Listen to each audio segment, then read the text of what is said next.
Dr. Onyango Cheng Jr. Yes. As a political scientist, you've been in Nairobi, and you've been around for quite some time during the Kidero regime and during the Governor Sonko regime. And we've spoken about Oparanya. We've spoken about Governor Nyang'nyong. We've spoken about a couple of governors. Yes. Now here in Nairobi, Governor Mike Sonko. What is your comparison of Governor Sonko's leadership and Kidero's leadership? You can't compare them. It's like comparing night and day. Why? Sonko is way above Kidero. Why? How do you mean? Way above Kidero. Kidero was actually a political scumbag. Kidero was just a political scumbag. He was a very clueless person. And his leadership was, come on, Kidero in Nairobi like... Kidero in Nairobi on vagabond policies. He ran Nairobi like a madman. I mean, come on, to date... But they say there is nothing, to date there is no legacy Kidero left. Look, everything he did was just corrupt. Actually, the only legacy Kidero left at City Hall was stealing.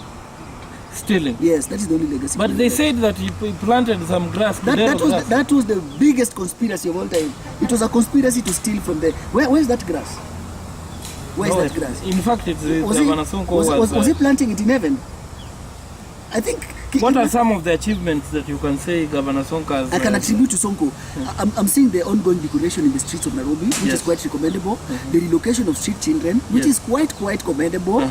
It is just unfortunate that there is no law that allows city government to arrest the parents of these kids who roam the streets. Yes. And there is no way you can compel them not to come back.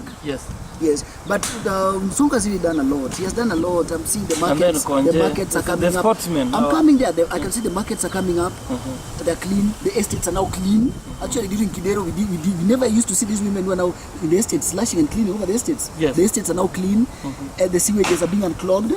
The water is now going to the estates. There's water. As in, he's really done his bit. Despite the cartels. He has been fought by cartels. Let me say this: that Sonko has a compassionate kind of governance. His approach to leadership is compassionate leadership. From the bottom of his heart, and is giving it a humanitarian touch. You know, a classical humanitarian touch, which is very good. That Kidero lacked. Kidero was running this country like a pack of lion runs the jungle. He lacked an idea actually. I think Kidero was just kidnapped and made a governor. He was not prepared mentally. He lacked the temperament. Despite the education. He lacked the temperament of being a governor. Education, we rubbish that when we were telling about Professor Nyong'o and his dismal record. Yeah, but now, what I really applaud Sonko about is this matter of, forget the beautification of the city first, is this matter of adding compassion to his leadership. Sonko Rescue Team is doing a good job. And Sonko took Dennis Oliech at a time when the nation abandoned him. In fact, Sonko Rescue Team, I think it does a lot more than even some of the government institutions. Let me tell you the most interesting part of it is that whereas Kidero was campaigning as a Luo candidate, actually Sonko Rescue Team employed more Luos. Sonko Rescue Team? Sonko Rescue Team employed more Luos than the county government of Kidero. Really? Actually, Sonko fought for more rights of Luos and the interest of Luos than Kidero in the city of ours. I'm not trying to say that Sonko is a governor who is trying to be unfair to Luos, but I'm trying to say that Sonko fought. Look, Sonko rescued Musa Otieno. Yes, Musa Otieno, the former footballer. From the pangs of poverty and hunger and suffering. Yes. Sonko rescued Dennis Oliech. And these are people these are national icons. People who have done very good for this country. The other day Sonko was rescuing Conjestina. Sonko rescued Suleiman Bilali. The skaters. Sonko has been paying bills for people who are stuck at the hospital, at Kenyatta National Hospital. Not once, not twice, not thrice. Sonko has been trying to give a second chance to people who actually can access. In fact, when Mama Oliech died, it is Sonko who took care of the bill. Now you see that one? Something that Kidero would have.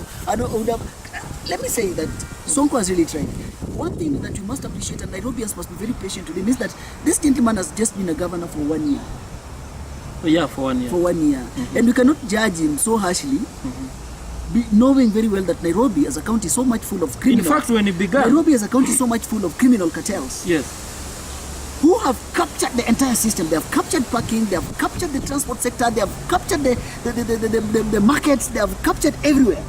Alright? So as Sonko is trying to drain this swamp, as he's trying to disorganize, disorient and scatter these cartels, we know it will not be an easy fight. Nevertheless, so far so good, he has tried his best. We know being a governor of Nairobi is not easy. Yeah, it's not easy. It's not easy. I was telling you about the buildings being demolished. Yes. Some of these people who own those buildings are so powerful that a governor would be very, very light person to them.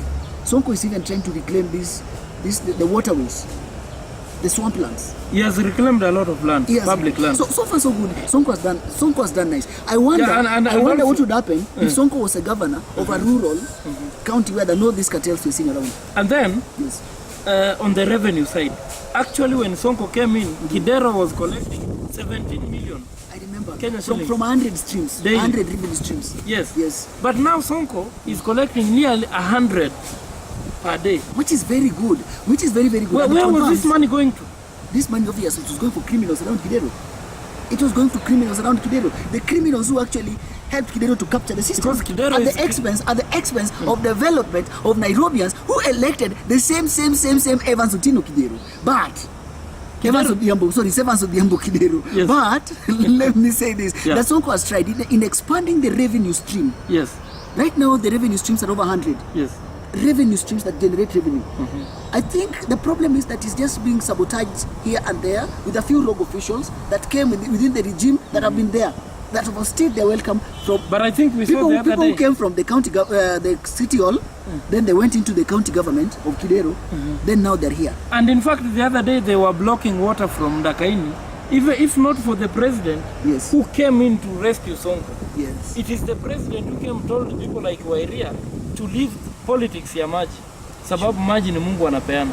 And apart from even that one, there are these criminal cartels, the water lords, who block the pipes and steal water from the pipes. So that, for example, if you live in Umoja, you live in Donom, you live in along Eastlands, there is no water because these cartels are hijacking this pipe and selling it and tapping the water and selling the water at a very exorbitant cost. But Sonko has really tried in trying to dismantle some of these criminal cartels. He has tried. It's only that the law, the way it is, he lacks some of these powers that he needs to personally, squarely deal with these cartels. And he has vowed a number of times. I'm not saying this because I support what Sonko is doing or because I hate Kidero. I'm just trying to give the devil his dues. As a Nairobian, I'm just trying to give the devil his dues. When someone is performing, we live in a nation where people only celebrate people when they die. Yes, that is when they come with all the money and Actually, it is Van Gogh who said, nobody notices your genius until you die. I don't want that. I don't want to read this as a eulogy. Daktari, let us go to Governor Ongwae of Kisii County now.